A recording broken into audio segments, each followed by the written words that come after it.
जय श्री कृष्णा, जय श्री श्याम। मेरे यूट्यूब चैनल पर आपका बहुत बहुत स्वागत है और बहनों से बड़ा ही सपोर्ट मिल रहा है।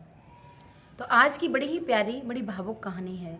कहानी थोड़ी लंबी है पर बड़ी अच्छी है कि कैसे एक पिता अपनी 7 बेटियों को वन में छोड़ आता है। कहानी अच्छी लगे तो कृपया लाइक सब्सक्राइब जरूर कर दें और कमेंट में लिखकर जरूर भेजें कि कहानी कैसी लगी।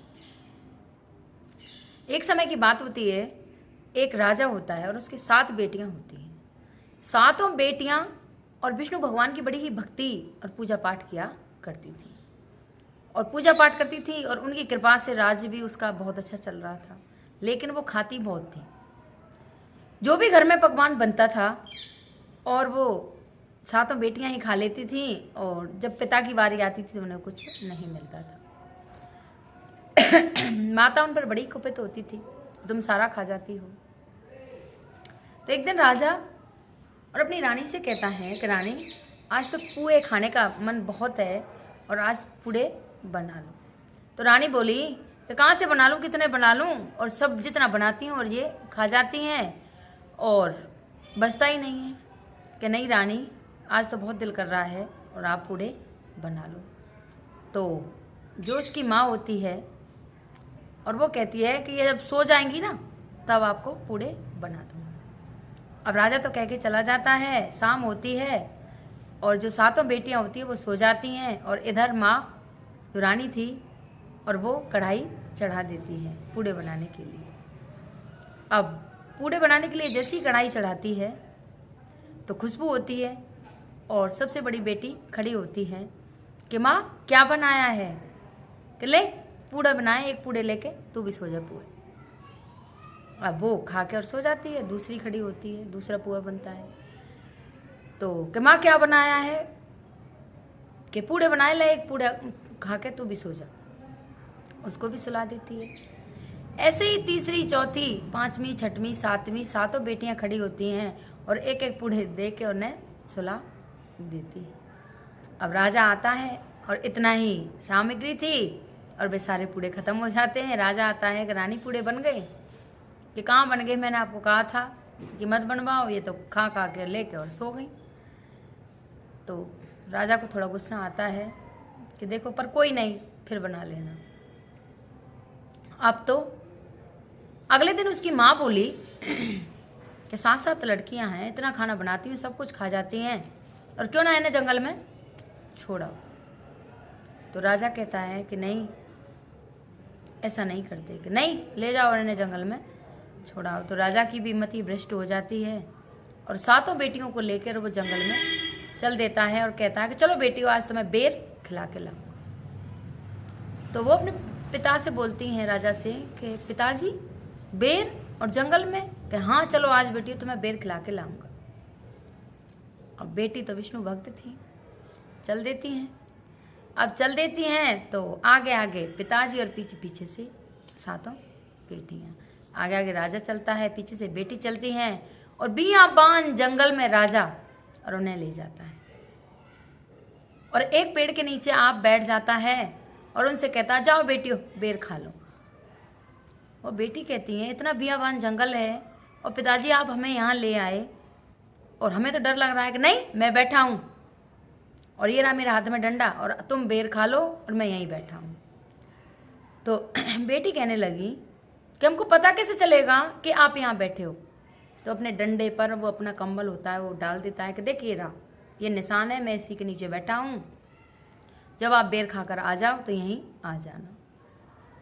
अब तो वो बेर खाने लग जाती हैं, दूर दूर तक निकल जाती हैं और इधर वो राजा होता है, उन्हें वहीं जंगल में छोड़कर अपना कंबल उस पर डालकर और एक पेड़ की टहनी पर और वहाँ से आ जाता है। वो बेर खाने में इतनी मगन हो जाती है कि शाम हो जाती है। एक सबसे छोटी बेटी थी, वो बोली कि देखो शाम हो गई और रात्रि होने वाली है, अब तक पिताजी ने हमें आवाज़ नहीं दी और रात हो जाएगी तो हम कैसे घर जाएंगे। चलो चलते हैं वापस। और पिताजी से मिलके और अपने महल चलते हैं वापस। अब तो वो 7 की 7 वहाँ आने लगती हैं और आवाज़ लगाती हैं, पिताजी पिताजी पिताजी। पिताजी हो तो वहाँ बोले, वो तो अपने घर आ गए। अब उस पेड़ की टहनी पर जो कंबल टंगा था उसको देखती देखती देखती वहाँ आती हैं कि वहीं बैठे होंगे, क्या पता सो गए हों। और वहाँ आती हैं तो ना तो पिताजी, ना नाम, कुछ नहीं। अब तो वहाँ रोने लग जाती हैं कि हे भगवान, हे विष्णु भगवान, अब क्या होगा हमारा। यहाँ तो पिताजी नहीं है। अब चारों तरफ देखती हैं और डरती हैं और रोती हैं और भगवान से गुहार लगाती हैं कि प्रभु आप ही हो हमारे, अब क्या करें, कहाँ जाएं, रास्ता भी कोई नज़र नहीं आ रहा और हम तो इतने बियाबान जंगल में हैं। तो विष्णु भगवान एक वृद्ध आदमी का रूप धारण कर कर, बूढ़े ब्राह्मण का रूप धारण कर कर वहाँ आते हैं और कहते हैं कि बेटियों क्या बात है, क्यों रो रही हो। तो बेटी कहती हैं कि देखो, हमारे पिताजी हमारे साथ आए थे और पता नहीं वो कहाँ चले गए हैं, न जाने को उन्हें कोई शेर खा गया, क्या हुआ, और हम यहाँ जंगल में अकेली हैं। तो वो वृद्ध ब्राह्मण था, भगवान का रूप लिए, वो कहने लगा कि बेटी, तो वो सामने एक पीपल का पेड़ है ना, वहाँ चली जाओ और उसके पेड़ के नीचे बैठ जाना और वहाँ से एक ईंट उखाड़ना, तो आपकी सारी मनोकामना पूर्ण हो जाएगी, रो मत।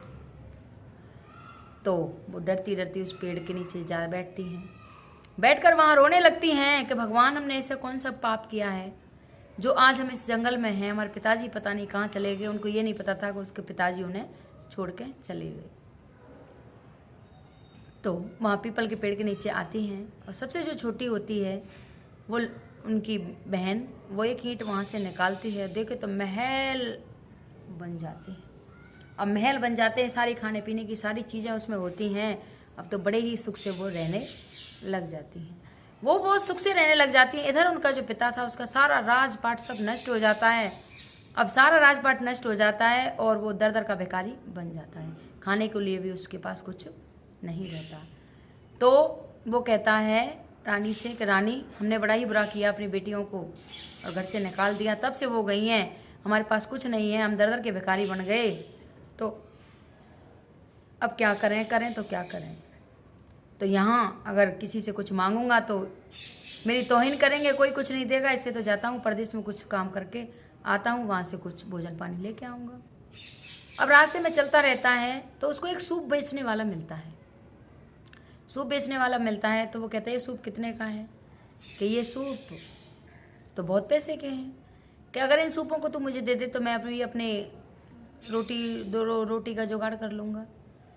कि तेरे पास क्या है, कि मेरे पास ये अंगूठी है, तू अंगूठी ले ले और तू मेरे को ये सूप दे दे। और उसके सूप ले लेता है और राजा अपनी अंगूठी दे देता है और सूप लेके और उसी बियावान जंगल के रास्ते से निकलता है। वहाँ तो बड़े बड़े महल बने होते हैं, तो वही दृश्य उसको याद आता है, इस जंगल में अपनी बेटी को छोड़ के गया था। अब तो वहाँ आवाज़ लगाता है, कोई सूप ले लो, कोई सूप ले लो। तो सबसे छोटी बेटी होती है, वो छत पर होती है, वो अपने पिता को पहचान जाती है कि ये हमारे पिता हैं, और आवाज़ लगाती है कि हमें सूप दे जाओ, हमें सूप की ज़रूरत है। तो जैसे ही अंदर जाते हैं तो वहाँ तो बहुत बड़े महल होते हैं और लड़की को देख के वो रो पड़ता है। तो वो लड़की पूछती है कि क्या बात है, क्यों रो रहे हो। कि बेटी, तेरी जैसी भी मेरी 7 बेटियां थीं और मैं इसी जंगल में उन्हें छोड़ गया था और तब से मैं उन्हें छोड़ के गया हूँ, दर दर का भिखारी बन गया, सारा राजपाट खत्म हो गया और कुछ भी नहीं, आज खाने के भी लाले पड़ रहे हैं, उसके लिए तरस रहा हूँ। तो वो आवाज़ लगाती है, 7 बेटियां बाहर निकल आती हैं, पिताजी हम यहीं हैं और बड़े अच्छे आराम से हैं और आप ये लो खाना खाओ। पहले उन्हें खाना खिलाती है, खाना खिला के, और वो कहता है कि तेरी माँ भी भूखी है, कई दिन हो गए उन्हें खाना नहीं खाया है।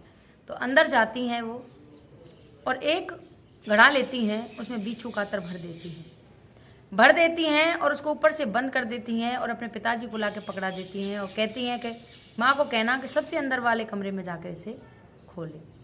अब तो वो खुशी खुशी आता है आके और उसको माँ को पकड़ा देता है, अपनी पत्नी को, और पत्नी उसकी ये सोचती है बेटियों ने पता नहीं कितना माल भेजा है, बेटियों के बारे में बताता है कि बेटी मिल गई, इतने अच्छे राज्य से रह रही हैं।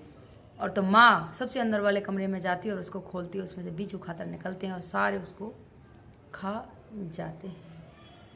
तो जब वो खा जाते हैं तो आवाज़ निकल आती है, अंदर से कोई आवाज़ नहीं आती। तो वो जाके देखता है उसकी माँ मरी पड़ी है। तो फिर वो राजा वहीं जाता है कि बेटियों तुमने ये क्या किया कि अपनी माँ को और ऐसी मौत मरवा दिया। कि ऐसी माँ क्या, माँ नहीं, ये तो डायन थी जो हमें इस जंगल में भिजवा दिया और हमें ऐसे ही शेर चीता खा जाते, जब क्या होता। जैसी करनी वैसी भरनी, जैसे माँ ने किया था वैसे ही उनके साथ हुआ है।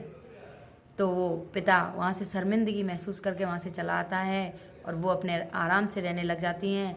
नगर दूर दूर के राजा होते हैं उनसे शादी कर लेते हैं।